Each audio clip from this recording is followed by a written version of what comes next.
No te olvides de suscribirte al canal, darle like, compartir y activar la campanita para que YouTube te notifique de nuevos videos que subimos de lunes a viernes sobre temáticas jurídicas y de psicología.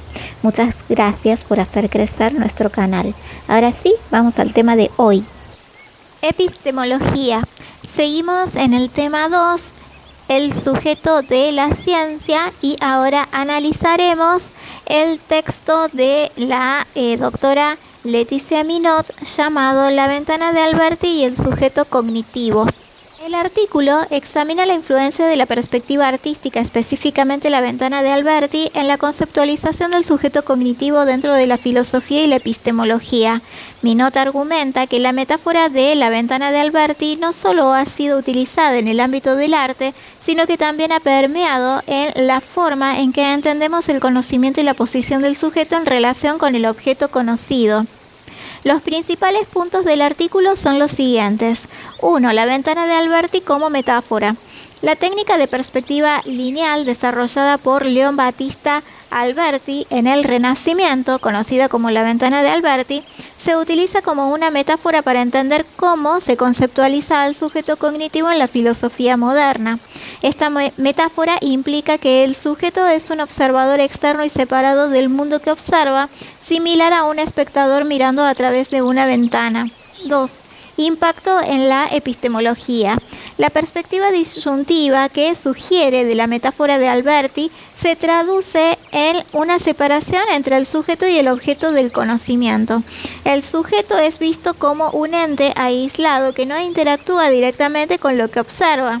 Este contraste con enfoques más integrativos que sugieren una interacción continua entre el sujeto y el objeto.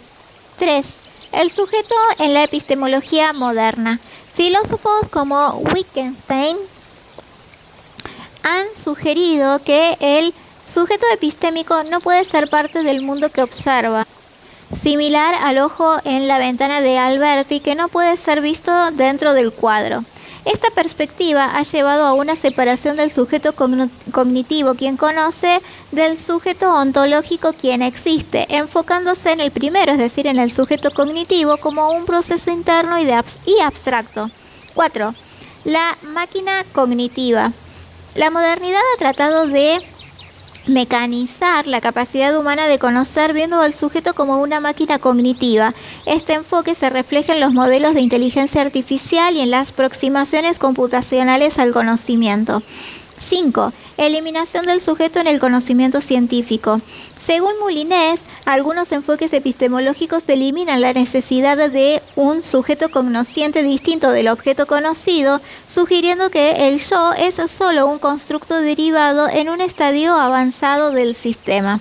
En conclusión, la doctora Minot concluye que la metáfora de la ventana de Alberti sintetiza la forma en que la perspectiva visual ha moldeado la epistemología moderna, donde el sujeto cognitivo es un observador externo que no se ve a sí mismo. Esta concepción influye en cómo entendemos la relación entre el sujeto y el objeto en el conocimiento, destacando la importancia de reconsiderar esta visión para una comprensión más integrada de la cognición. Como venimos haciendo en los anteriores textos, ahora vamos a responder preguntas sobre dicho artículo. La primera dice: ¿por qué debemos fijarnos en el modo en que un pintor pinta el fondo de un cuadro? ¿De qué nos habla el fondo de un cuadro? El fondo de un cuadro revela la manera en la que el pintor entiende y representa la profundidad y el espacio. Nos habla sobre la percepción del espacio y la relación entre los elementos del cuadro y cómo el artista estructura la visión para crear una ilusión de tridimensionalidad. 2. ¿Cómo era el fondo de un cuadro antes de la perspectiva?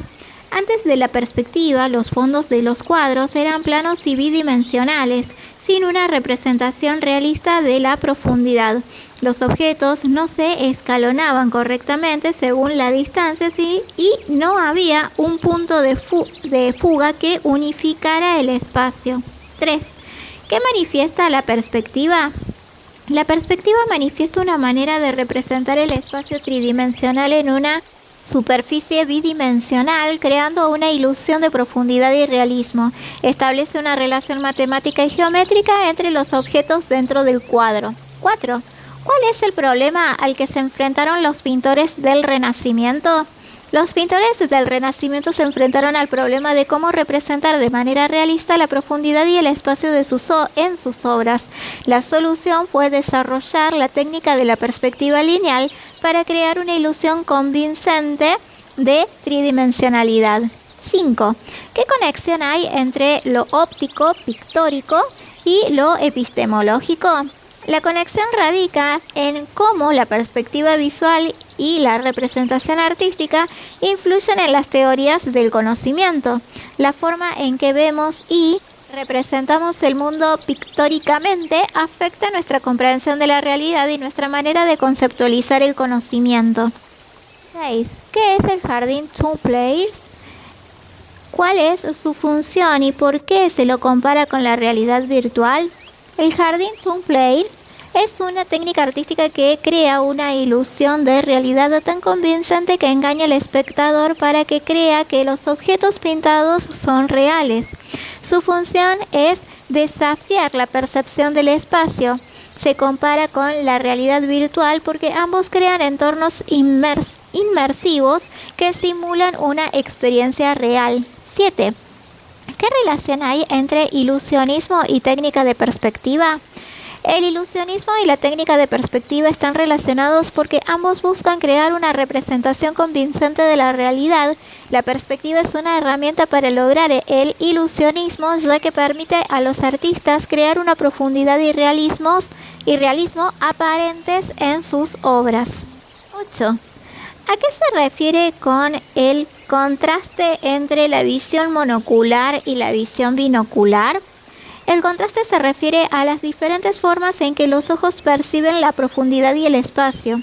La visión monocular es un solo ojo, percibe el espacio de manera plana, mientras que la visión binocular con ambos ojos permite una percepción más precisa de la profundidad y la distancia.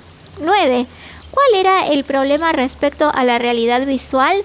El problema respecto a la realidad visual era cómo representar tridimensionalmente en una superficie bidimensional de manera que reflejara fielmente la percepción del espacio por parte del ojo humano. 10. ¿Qué sostiene la percepción conjuntista de la visión? ¿Por qué se relaciona con la mística? La percepción conjuntista sostiene que la visión es una experiencia integrada donde todos los elementos se perciben simultáneamente en su relación mutua. Se relaciona con la mística porque implica una percepción holística y unitaria del mundo, similar a experiencias místicas donde todo se percibe como interconectado. 11. ¿Por qué se creía que las matemáticas pueden ofrecer fundamentos al conocimiento? Se creía que las matemáticas pueden ofrecer fundamentos al conocimiento porque proporcionan un lenguaje preciso y universal para describir y analizar el mundo. Las matemáticas permiten modelar la realidad de manera objetiva y sistemática. 12. ¿En qué se funda la concepción perspectivista según Panofsky? Según Panofsky, la concepción perspectivista se funda en la idea de que el espacio es homogéneo e infinito y que puede ser representado matemáticamente a través de un punto de vista fijo y una serie de reglas geométricas que dictan la relación entre los objetos en el espacio. 13. ¿De dónde obtiene el espacio sus propiedades? El espacio obtiene sus propiedades de la estructura matemática y geométrica impuesta por la perspectiva. Es una construcción racional basada en reglas que determinan cómo se debe representar la profundidad y la relación entre los objetos. 14. ¿Por qué la técnica de perspectiva es opuesta al subjetivismo?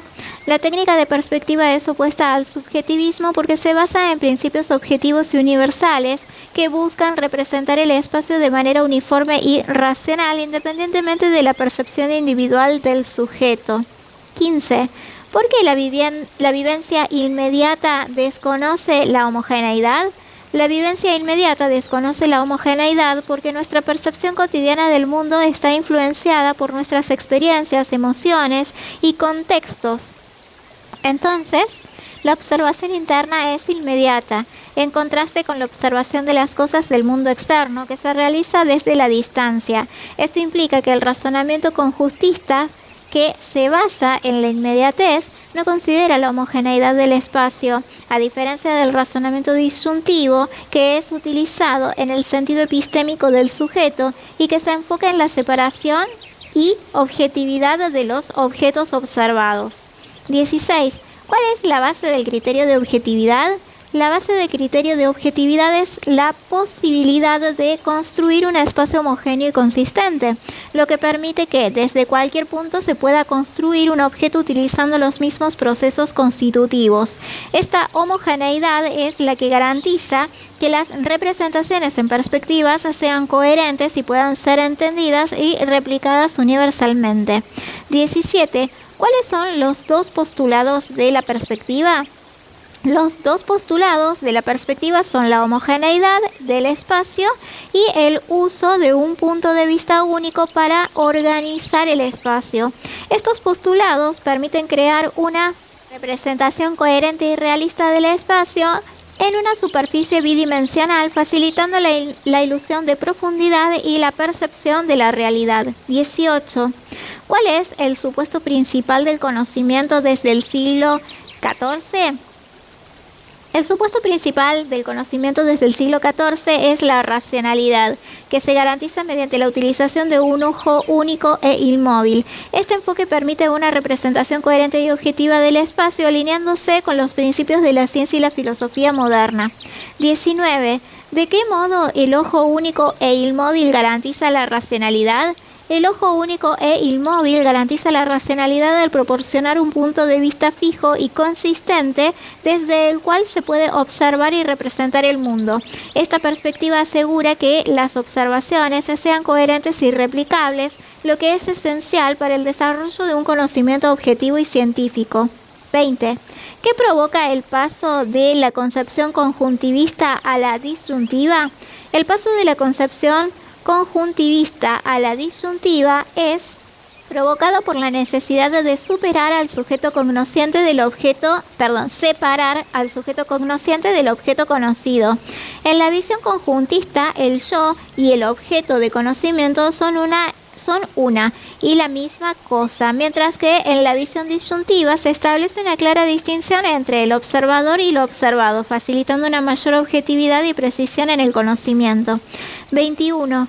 ¿Cómo define Durero a la perspectiva y cómo Alberti? Durero define la perspectiva como un método artístico para mapear punto por punto y a escala los contornos, superficies y distancias de los objetos físicos tal como son percibidos ópticamente desde el punto de vista fijo. Alberti, por su parte, compara la perspectiva con una ventana abierta a través de la cual se puede ver la historia representada, subrayando la importancia de la coherencia y la organización espacial.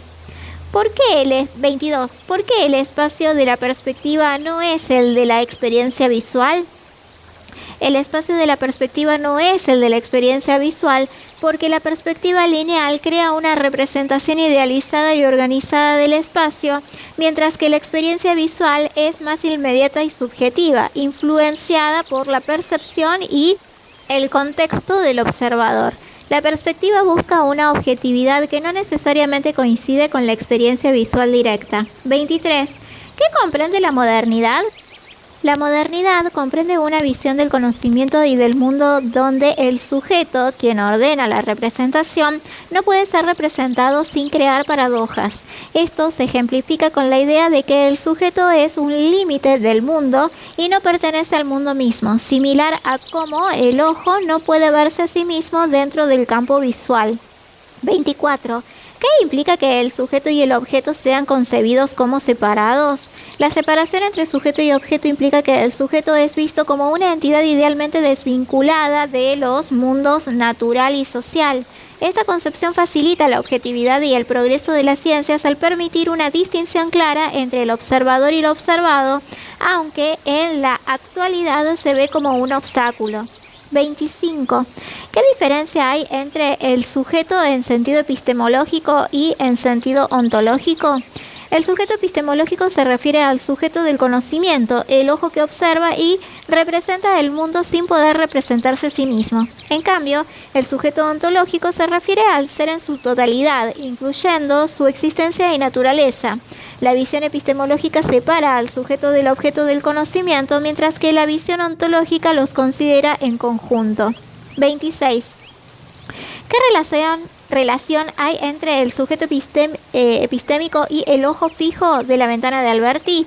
El sujeto epistémico es análogo al ojo fijo de la ventana de Alberti, en que ambos se consideran puntos de observación ideales que organizan y estructuran el conocimiento o la representación visual del mundo.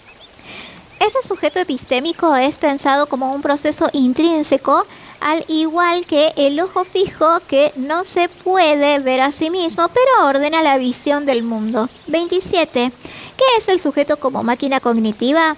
El sujeto como máquina cognitiva es una concepción donde el sujeto se ve como un sistema procesador de información similar a una máquina.